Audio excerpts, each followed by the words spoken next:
What's happening, people? I tell you what, for those of my friends who have been following my journey, with this whole cancer thing, I was diagnosed in February, came to New York, at Sloan Kettering in March, did suffered through chemotherapy all summer long, and they came up with that what they're going to do is that they had to remove my stomach permanently and cut my esophagus and just make a straight line right to the intestine.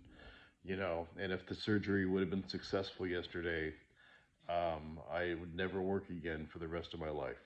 That was for sure. I mean, it was a life changing thing.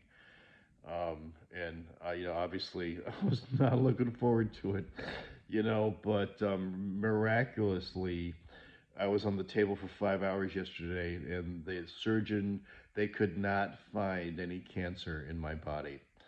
Uh, they found where it was, where there was scarring, where the cancer was, but they couldn't find the cancer. This Dr. Park is the number one surgeon in New York City. He is the top of the top, and he looked like he'd seen a ghost, man. He could not explain.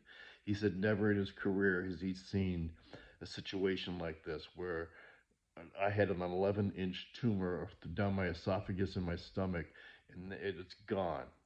Just and like this whole thing about thoughts and prayers, man. Like I was never a believer in that kind of thing, but boy, am I now. There's like I got this surgeon in the team of the number one cancer center in the world that can't explain this, where my cancer went. Now I got 7 holes in me.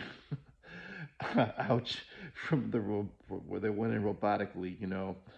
And I'm definitely hurting, but this is a long ways away from being in the hospital for 10 days, followed by 4 months recovery, and never going back to work again. Now, they put me on immunotherapy, but for everyone that reached out, I just got to say much love to you, man, because something out there in the universe that I don't understand and the doctors don't understand definitely came to my aid, man. So for all you out there that have been following my journey through this thing, even with Sleeping Poodle and Sleeping Yorkie, you know, much love to everybody, man. And I'm so grateful that I'm going to have to go back to work and, that I can't wait to go back to work.